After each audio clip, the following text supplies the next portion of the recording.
Hey, what is up guys? Welcome back to the channel and welcome to my Inertial Drift review. I'm going to be reviewing the base game for PlayStation 5 today, with the Twilight Rivals DLC being reviewed separately. I feel like it's deserving of its own review. You will see a hint of that at the end, but my review will be coming on that pretty soon.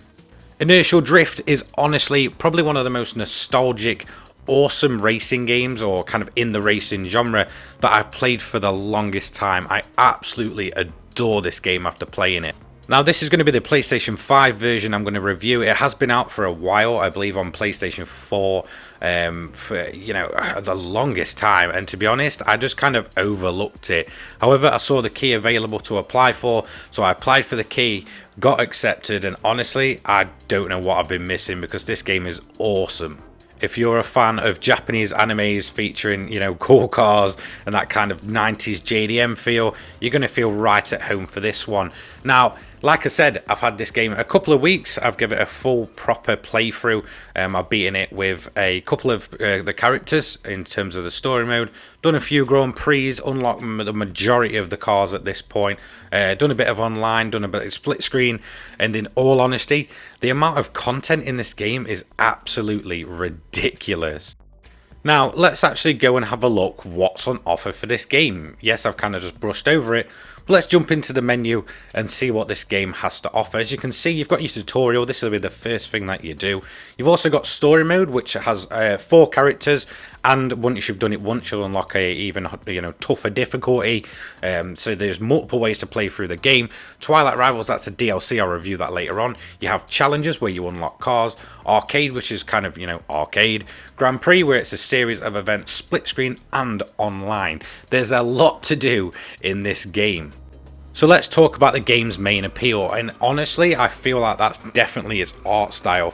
As you can see, it's sort of got all these neon kind of looks and vibes to it, mixed with anime, comic book.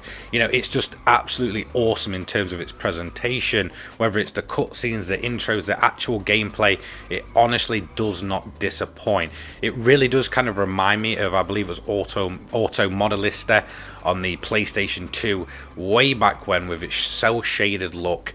It just honestly is absolutely awesome to look at. But it's no good having such a good look to a game if it doesn't play well. So how does it play? Well, this game does feature a very unique kind of twin stick system. So what you're going to be doing is actually using both of your sticks to drift and turn the car. So the left stick will essentially turn it, where the cars don't necessarily turn very well at all. They're made for drifting, obviously. And your right sticks to essentially control your drift angle. Putting them together, you get some really awesome tight angles through some really tight courses. Honestly, I cannot fault this system.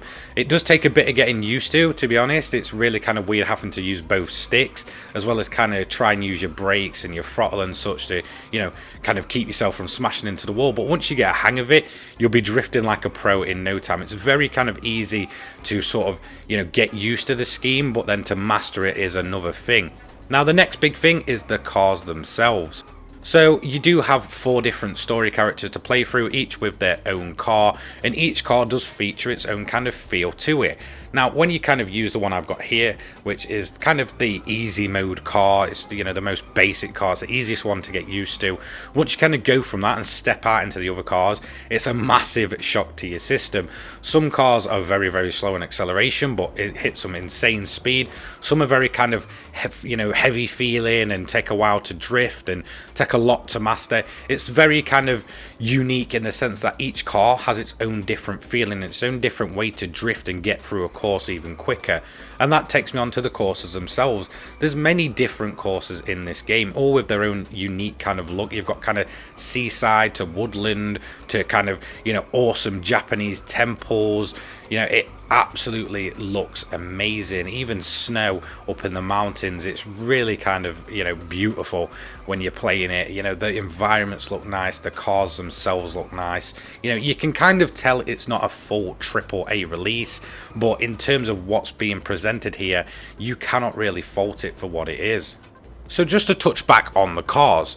Now, the cars themselves are unlocked in a very awesome way, and I love it when racing games do this.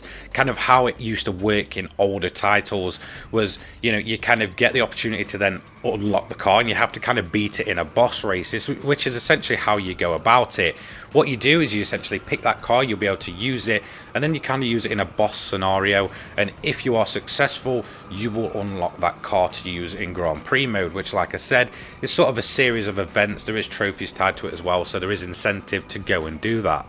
In terms of content for this game, it's very, very deep. You know, there's a lot there to cover. There's a lot to do. You know, you could spend easily a good few weeks straight just playing this game. There is online as well. The online's okay. It's nothing kind of, you know, too spectacular. It is really awesome, leaderboards and such. Split screen is an absolute blast as well. I played that with my partner, and we both had a whole heap of fun just kind of messing around and drifting about. Yeah, it just really is such an awesome game, and that kind of shows that even if you kind of, you know, got a friend and you want to play a bit of couch co-op or, you know, couch split screen, you can get other people into this game without them having to be absolutely amazing at it. It does, like I said, the control scheme and stuff, it's very kind of pick up and play, but if you want to master it, you're gonna have to put that time in there with each individual car, and I think that's a credit to the game. Now, if I had to kind of describe what it feels like in terms of any other racing games, I feel like it has massive Ridge Racer vibes, as well as kind of being mixed with the anime art style and stuff like that. The reason I want to say Ridge Racer is because if you look how the cars kind of bobble about, if you've ever played any of the PlayStation 1 releases, they did the exact same thing. This game really does pull on your nostalgia strings. It feels like a game which could have been released all the way back then, just kind of spruced up, looking very good, and obviously having a you know, more modern control scheme. I just think it is absolutely amazing what the developers have done with this game to kind of, you know, not kind of overdo it with the nostalgia or the kind of, you know, anime vibes and stuff, but at the same time you're always kind of aware that it's there in the background, as well as kind of, you know, modernizing those things and just making it overall a very solid package.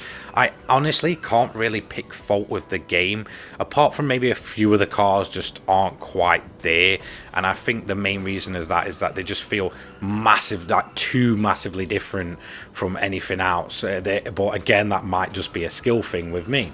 I think the only main criticism that it comes down to is the fact that some cars just don't feel there at all. And I think the main reason to that is that although even when you play on the high difficulties, the game isn't necessarily difficult in itself. I think certain cars feel like they kind of pad that difficulty.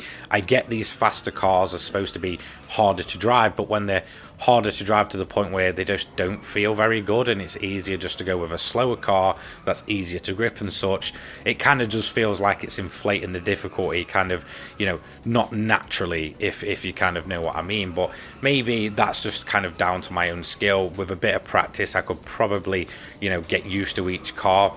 It is a kind of a lot to take in, the fact that each car feels so different, but honestly, once you kind of get there, you all know what I mean. You know, there's nothing more awesome in this game than kind of getting that flow with each individual car, even if it does take you, you know, some getting used to. So overall, what is my opinion on Inertial Drift? In all honesty, I'm gutted I missed this and slept on it the first few times, because it's really, really good. Like, there's no other way to put it. It's so unique. It's so different when most games are going for realism or trying to get the graphics as real as possible. To kind of take a step back and go to a game that knows it's over the top, knows that it's got its own unique art style. It's really kind of refreshing these days, and I really cannot fault it. So there we have it. That is my review of the base game of Inertial Drift. Absolutely awesome. Be sure to go and check it out. Thank you so much for the developers for the key. I am massively enjoying this game. So that's going to be it for me today. Don't forget to like, comment, subscribe, turn those notifications on so you don't miss an upload from me. Check my links in the description, and I'll see you all later, guys. Peace!